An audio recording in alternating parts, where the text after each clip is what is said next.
should be knowing that this kind of competencies are required. So rather than going in a traditional manner in which we are just looking for the qualification or some sort of experience, we can ask what are your competencies and how much experience do you have in those competencies. So that kind of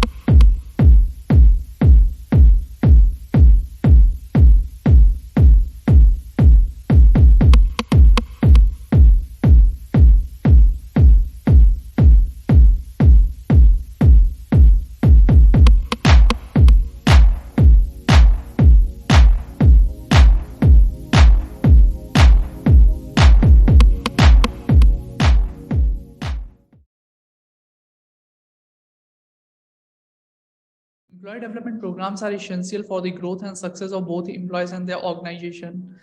These programs provide opportunity for employees to learn new skills, improve existing ones, and develop professionally. By investing in employee development, organization can increase employee satisfaction, engagement, and retention, as well as promote a culture of continuous learning and improvement. Furthermore, employee development program can help organization meet their strategic objective by cultivating a skilled and knowledgeable workforce that is able to adapt to changing business needs. By offering training, mentoring, coaching, and other development opportunities, organization can ensure that their employees are equipped with the skills and knowledge necessary to succeed in their roles and advance in their careers.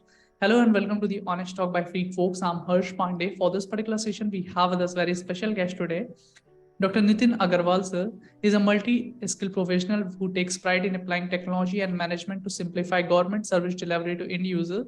He has leveraged his international skills from the Development Academy of Philippines, Manila, to implement result-based management system in all central sector scheme of Government of India, and Director General of NITI Aayog has recognized his contribution in this regard. He possesses right mix of qualification like Masters of Computer Application, Master of Business Application from Top Management Institute (FMS) and PhD from very renowned University of Rajasthan. Presently, he is working as Joint Director in Department of Public Enterprises, Ministry of Finance, Government of India, where his division is helping in aligning policies to support Make in India initiative and building capacity of central public sector enterprises in futuristic endeavors. He's a principal architect for national portal like Public CSR Monitoring System to align CSR expenditure of about 5,000 crore with national priorities decided by the Office of Prime Minister every year. Also, he has designed CRR Monitoring System to facilitate redeployment of voluntary retire from CPSEs. He has modified the architecture of the existing online training and nomination system of DPE to foster growth in the number of competency and skill across major industries. He has been constantly undertaking research and disseminating his work through research publication in building business intelligence, corporate governance and circular economy, labor productivity, diversity, equity, and inclusion. He has served and provided consultancy to many organizations like National High Speed Rail Corporation, Britannia Industries, Times of India Group, the Small Farmer Agribusiness Consortium, National Textile Corporation, Indian National Scheme Academy, Madhya Pradesh Power Transmission Company Limited, BSES Yamuna Power Limited, BSES Rajdhani Power Limited, Delhi Transco Limited, Indian Railways Catering and Tourism Corporation, Indian Renewable Energy Development Agency Limited, etc. and more. I believe his profile has so many things, so many glories, which I won't be able to explain in next few minutes. But I'm pretty sure during this conversation, we are going to learn a lot from him. So not wasting much time, let us hear from him directly. Thank you so much, sir, for joining and actually agreeing to share your thoughts with us. thank you, Harsh, for inviting me to this show. And I welcome all the viewers who are listening to me. Thank you, sir. It's our pleasure. So moving to the topic of today's session, which we have chosen is the integration of technology in competency-based employee development and its effectiveness. So my very first question to you is, or rather it's a kind of a request to you, sir, please answer or address this question, or it would be great like if you will provide background of competency-based system and its major benefits, and also share your experience and expected outcomes in implementing it through public sector enterprises. Yeah, thank you, Harsh, for asking me this question. This is most relevant in today's topic. A competency of an individual is measured on three aspects. One is the knowledge, and second is the skills, and third is his aptitude or behavior. So if these three combinations are known to us, we can align their work more efficiently and effectively. Even the individual can align his own self efficiently and effectively. Further, organizations are also looking forward of building competencies in various aspects when they want to take up their operations at some different levels. Then they also look forward key what are the competencies which may help their organizations to grow. So if the abilities are known in this format, which we call it as KSA, knowledge, skill, and aptitude, KSA. So if the information is available in this format, then it becomes very easy for assessing the training needs and then making the customized training programs. Secondly, it also helps in aligning it with the goals or rewards which an employee can achieve by performing up to the level which is desired by the system. And also, if you see if these trainings are aligned with the competency framework, so we need not to put the individual into the training of various aspects which he otherwise knows. Sometimes what happens is he has already taken or learned those skills, either is in his education or through his onboarding of the organization or in some experience also. So if right kind of competencies are available and right kind of need-based analysis has been undertaken, then obviously we will be doing a customized training and which is actually the right fit requirement for the employees.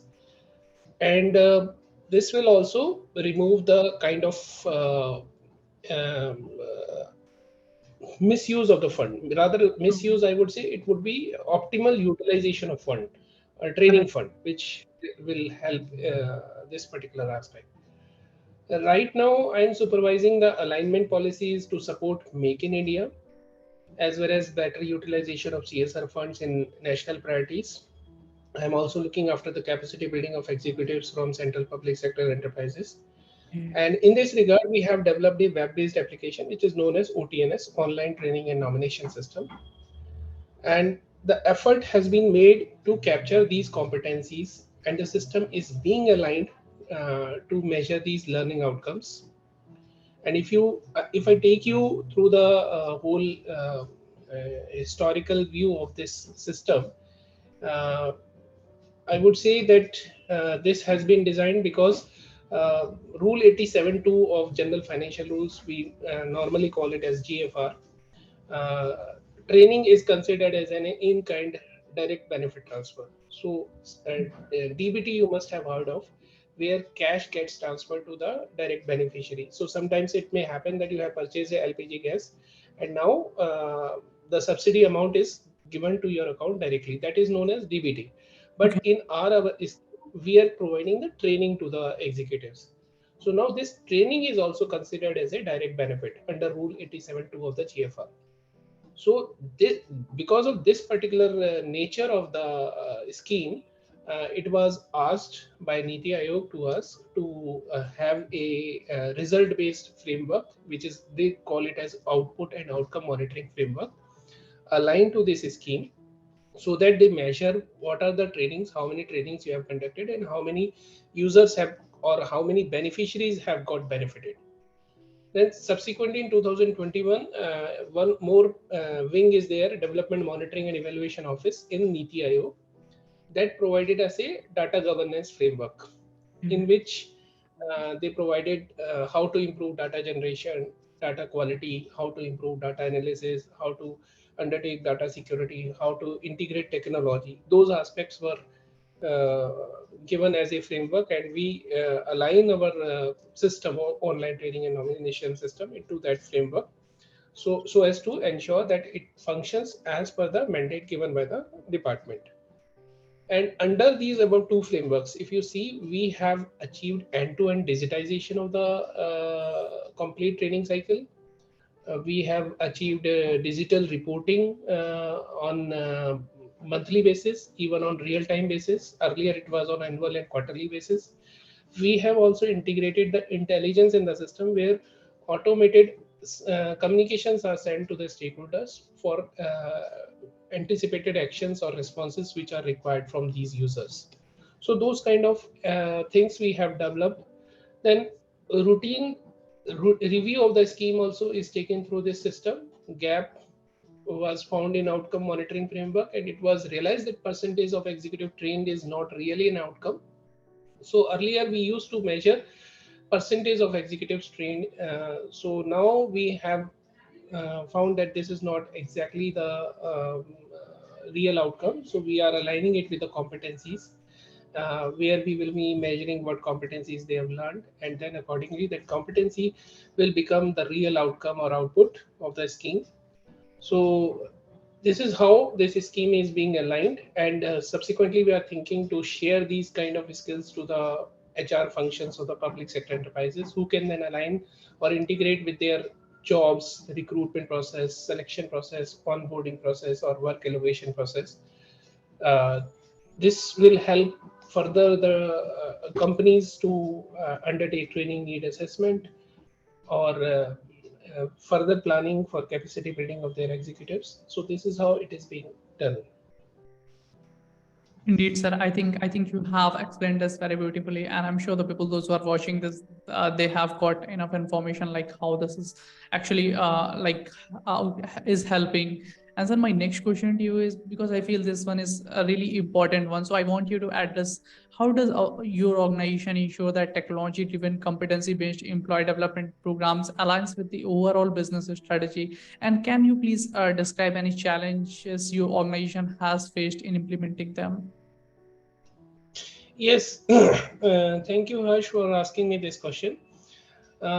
This proposed technology-driven competency-based employee development system, which we are building upon on OTNS, online training and nomination system, helps us in identification and record keeping of skills and competencies. So like uh, earlier we are not the system is not that much aligned ki we are actually knowing the competencies of individual. Right now this system is actually pushing to identify the competencies, and then also make a data bank of these competencies within the system. So now, if this kind of uh, inventory is available with me, then obviously translating them to the business strategy will be become very easier for me, because then I can understand what are the operations, then I can understand what are the skills I require to undertake those jobs. So accordingly, it becomes easier for me to align the skills based on the human beings placed on those operations. And then obviously if there is a gap, then those can be taken care through training need assessments and all those things. But somehow this can help us in aligning the business strategy based on the HR deployment. HR then obviously linked to the competencies. So this is how it can be easily linked. Further, if you see, it can help us in recruitment, because we will be knowing that this kind of competencies are required. So rather than going in a traditional manner in which we are just looking for the qualification or some sort of experience, we can ask what are your competencies and how much experience do you have in those competencies. So that kind of feature can be ingrained into the process of recruitment. So that will help us in easily identifying those peoples who are having the required skills or required competencies. And secondly, if you see, uh, the whole process will just merely get shifted into searching the right kind of person or right person with having the right kind of skills. So it would be like, if we have n number of jobs, so n number of peoples are available, we have to just search out which is the right person who fits into the job, rather than we are making a competition, unhealthy competition between human beings to fight for one particular job. So that way, this will help the whole system to bring out more competent people, bring out more opportunities which are aligned to their competency requirement or aligned to their needs also that way. So those kind of things will happen by this model. And talking to about challenges, as you say, um, what I perceive is that this is a multi-layer leadership dependent model in which we need the support of the leadership who will be taking forward this kind of activity. So first leaders is our training institute, because they are imparting the training. They have to identify the what are the competencies they are giving to their executives or beneficiaries under the scheme. Then comes the HR managers or functional heads, because once these competencies are identified, the individuals will rate themselves through some technology, through some framework, evaluation framework. We have adopted Bloom's taxonomy as the framework. Once they have evaluated themselves, this evaluated competency levels are then shared with the HR managers and the functional heads. Then they will apply these kind of skills or competencies in really measuring their performance. So Okay. once performance is available with you, then obviously you can take it forward further. So now over here, if you see, we need the support of these leaders who will be working in this particular framework. Secondly, this proposed system is a supportive system to National Qualification Register. So as you know, NQR or National Qualification Register is a system developed by National Council for Vocational Training and uh, National Vocational Training and Education, I think. Yes. Yes, NCVT, Education and Training. So this organization is maintaining this NQR. They are having a established system to identify these qualifications or skills. Accordingly, they then make the qualification packs under the framework which is known as National Skill Qualification Framework.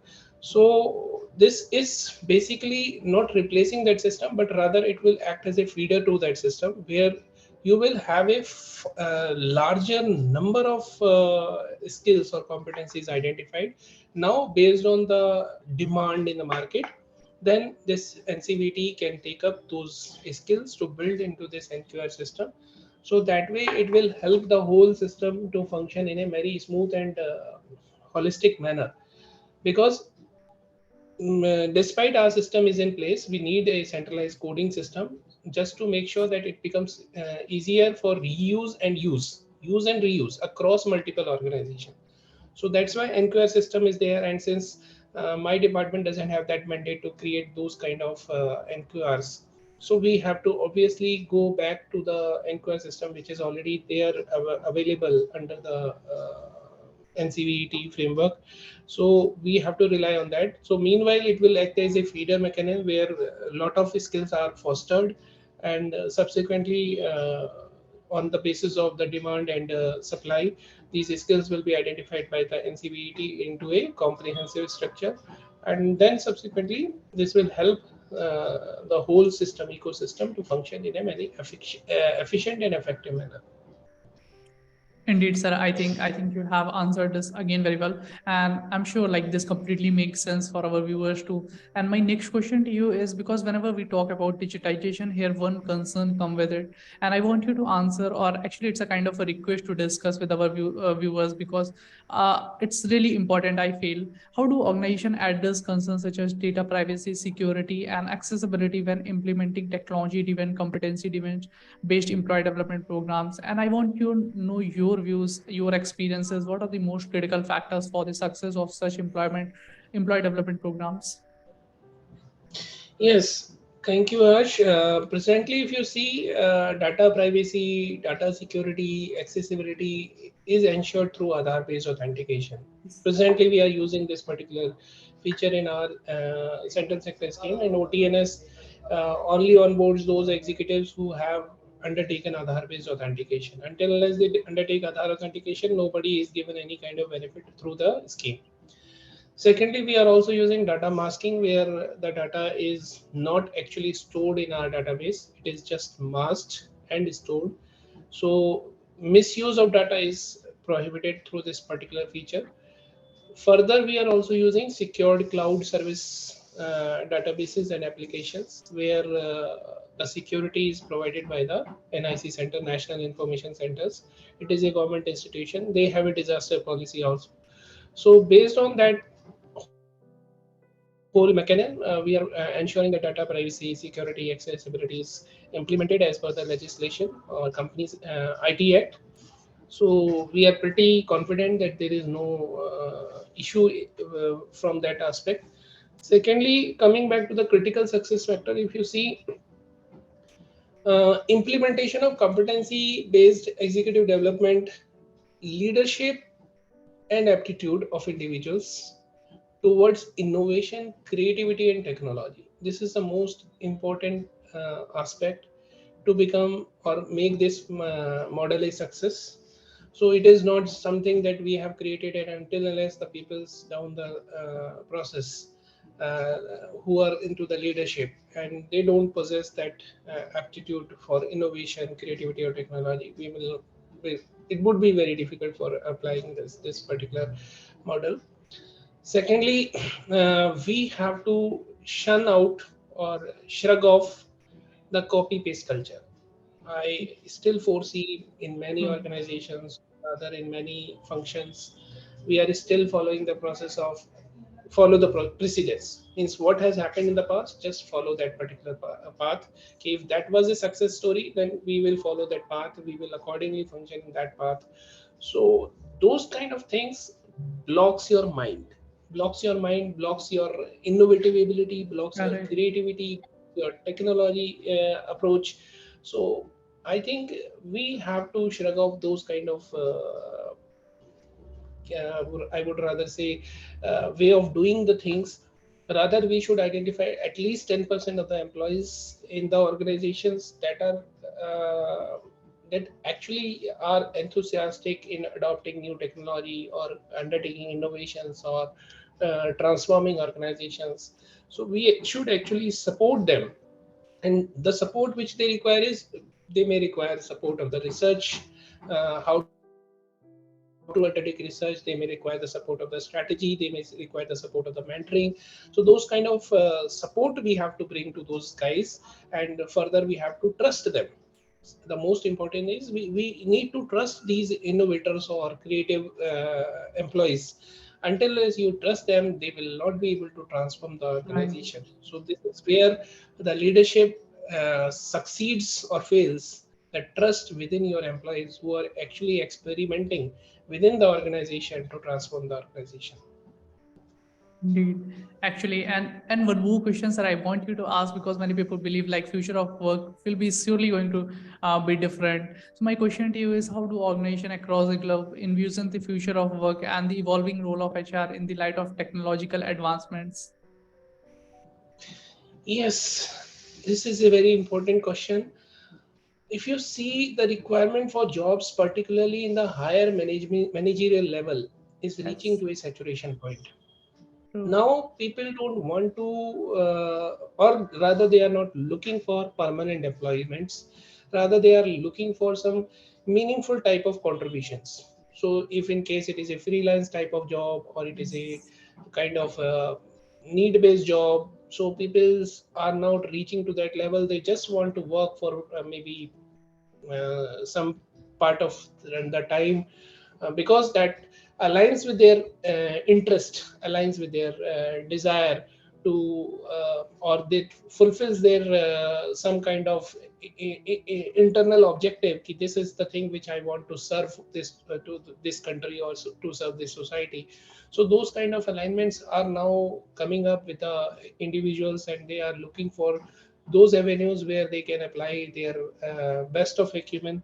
So those kind of things are coming up. So no more people are looking for permanent roles, rather they are looking for freelancing jobs. Even people are looking for remote working, because they don't want to move out to some urban city and face the hassle of life.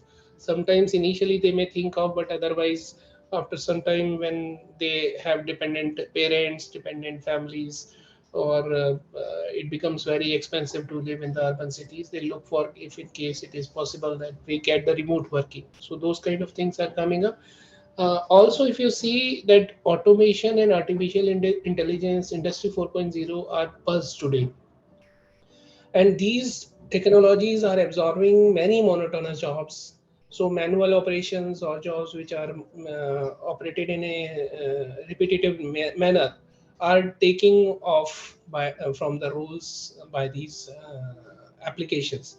So it doesn't mean that the vacancies are getting shoved away by the technology. Rather, it means that now the industry is looking for somewhat more meaningful jobs, more intellectual jobs.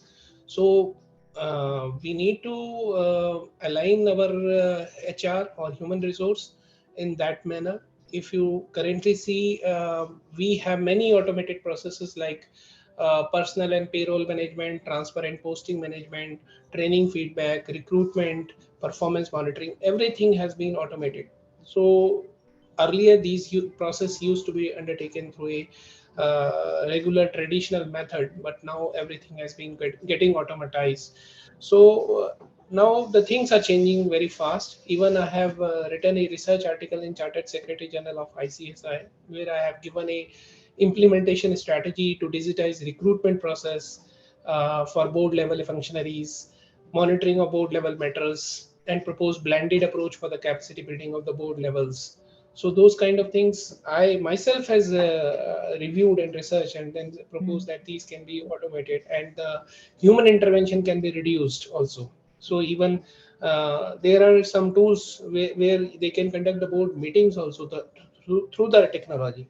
So those things are coming. Even in another thing which I have written, it is a chapter in a book known as Business Intelligence and Human Resource Management, in which I have written a role of business intelligence in HR planning in modern industrialization. This book has been written by published by Routledge Taylor and Francis, New York. So under this book also I have given a broad approach how to build qualitative and quantitative workforce at all operation positions. So rather now the industry is not looking for routine jobs. They are looking for some kind of qualitative or quantitative workforce. So how to align those kind of things? We require a very close interaction between the academia and the industry, so that the people who are coming out of the education are equipped with those kind of skills, so that they can function at a higher level, at a higher pedestal above the technology. So those kind of things are coming. Also the data processes, KPI, dashboard design, strategy map, these things are coming up. And so the people who are having exposure or having skills to work in these kind of areas are more in demand rather than the routine type of jobs. Indeed, I think it's very hard to disagree with you. And I'm very happy like you discussed this one. I'm sure the people, those who are watching this, they are also going to find this meaningful in many ways. And one more question that I have is like, how do organizations start supporting and empowering unrepresented groups and marginalized employees? How do organizations ensure that all employees feel included and valued regardless of their background or identity? And it's a kind of a request to you. Can you please share with us any specific example of your organization has made positive change to promote diversity, equity, and inclusion in the workplace? Yes, I would first tell you the broad framework which the legislation gives to this country on this particular issue of marginalized or underrepresented groups. So if you see with the Constitution of India, Article 14 to 18 gives for equality, Article 19 to 22 gives for freedom, Article 23 to 24 gives for against exploitation, and 29 to 30 for education, and 32 to 35 for constitutional remedies.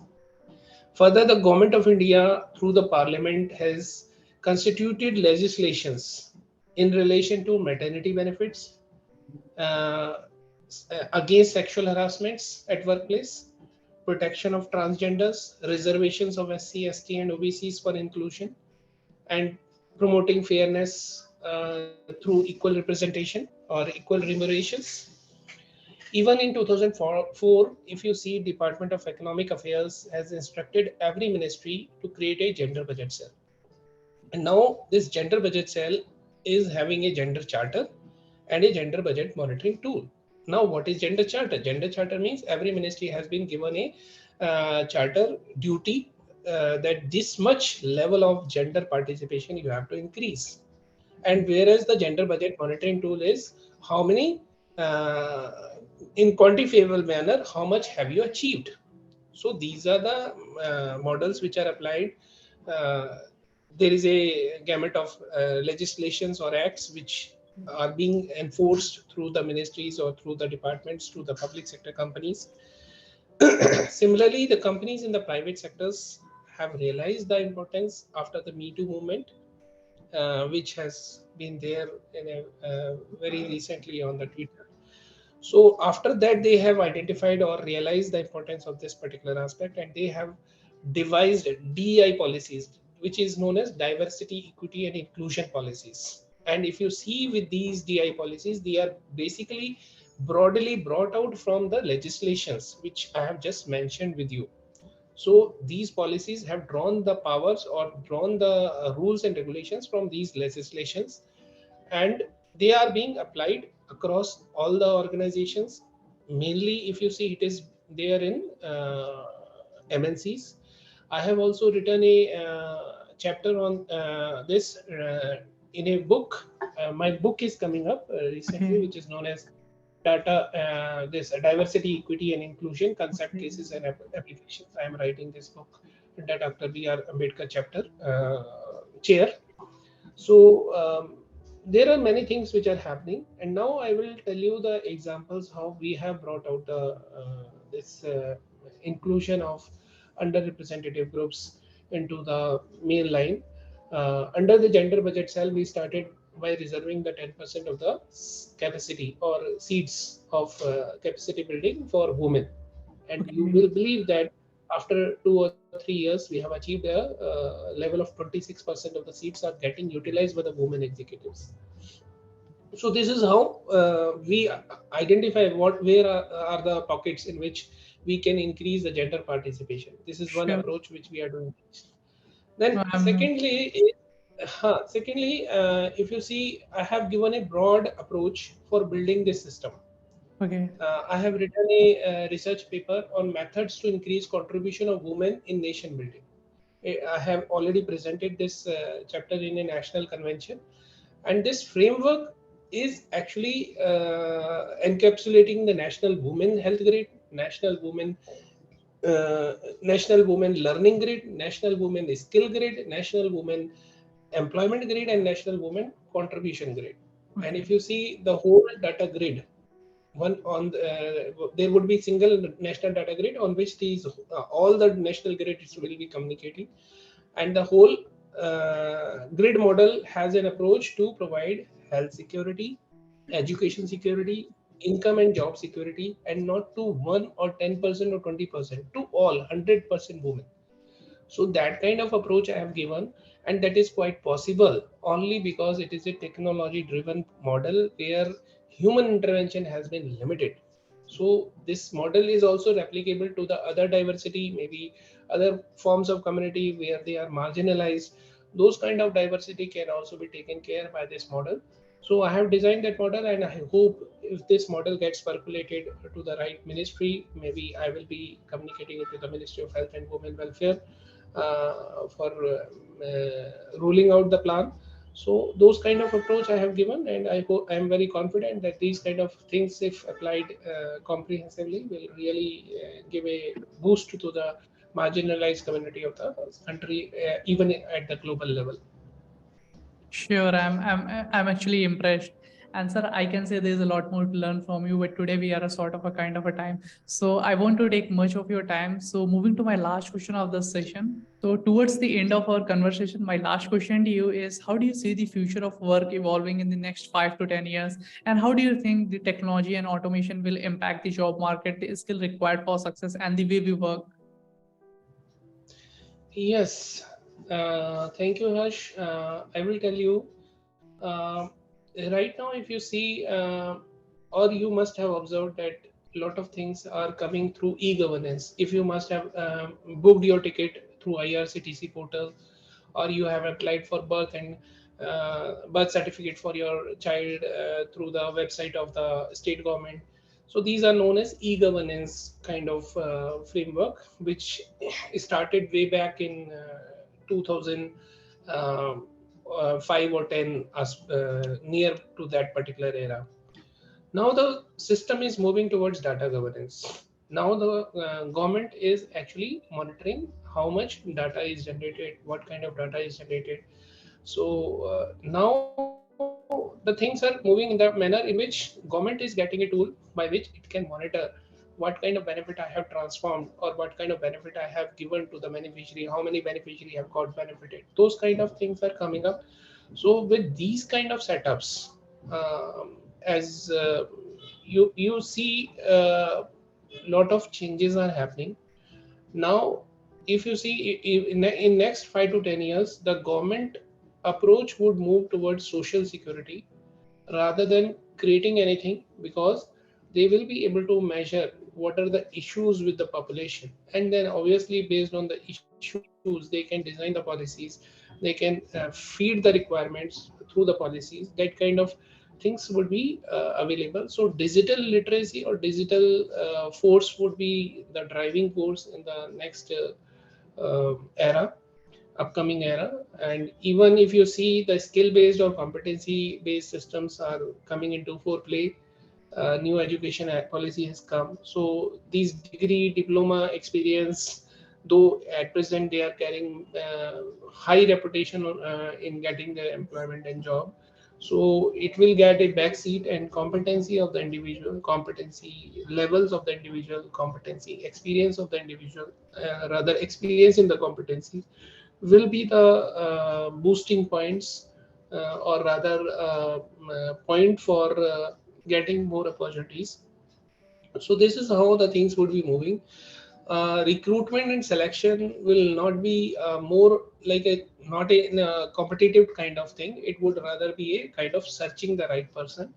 So those kind of changes will happen, and I hope the system will realize the potential, human potential, better. The next 5 to 10 years, the system will be more appreciating the human beings, more appreciating their efforts, more appreciating their contribution, rather than wasting them into allocating them into meaningless jobs which they are not competent to work. So those kind of things will happen. And if you see, with the technology and automation impact, more qualitative jobs will be available, technology driven jobs will be available, or technology will support the development of few more jobs or better jobs for human population, which are more inclined towards the intellectual capability of the human beings. So those kind of things will come, and I also foresee that better work-life balance would be there, because I have recently written a paper where we have designed a model in which you can have fragmented work engagements, where you can work for 1 hour or 2 hours or 3 hours based on your requirement, and then for the remaining part you can do whatever you want to do for yourself or your family. Even I have given a approach where you can have multiple jobs. So why do you want single job? Why an employer have so many employees? Why can't an employee have so many employers? So those kind of approach are coming up. Even I have written some papers on my research papers on those aspects. So I hope those things will be the foreplay of the new industry, and it would be a create a better work-life balance, happier life, and peoples will be spending their quality time with their childrens, their elders. They will be Hmm. working from their native places. So they would be rather better, happier than the present Exactly. generation, which is undergoing. Exactly, sir. And thank you so much, sir, for joining and giving your important time. It was a kind of a very wonderful session with you, and you answered my all question. I'm sure the people, those who are watching this session, they are going to find us meaningful in many different senses. And thank you so much again, sir, for joining and giving your important time. Thank you, Harsh, and thank you all the viewers who are listening and viewing this show. Thank you. My pleasure. On the ground is where I stand. Never give up, that was always the plan. It's so cold outside, I'm alone, I'm alright. It's so cold outside, I'm alone.